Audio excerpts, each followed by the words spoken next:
Voice of আমেরিকার VOA 60 পর্বে সবাইকে স্বাগত জানাচ্ছি। আহসানুল হক। সংক্ষেপে জেনে নেওয়া যাক আমেরিকার কিছু প্রধান খবর। Cincinnati.com বলছে হিলারি ক্লিন্টন তার সমর্থনে ৩০ লক্ষ ভোটারকে নিবন্ধিত করার উদ্যোগ নিচ্ছেন। এর আগে ওয়াশিংটন পোস্ট এবং এবিসি নিউজের এক জনমত জরিপে বলা হয়, নিবন্ধিত ভোটারদের সমর্থনের দিক থেকে তিনি পিছিয়ে আছেন।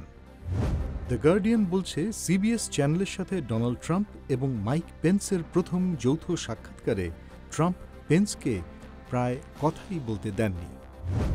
সিএনএন বলছে ৬৮% রিপাবলিকান সমর্থক বলছে শেষ পর্যন্ত তারা দলীয়ভাবে ঐক্যবদ্ধ হবে।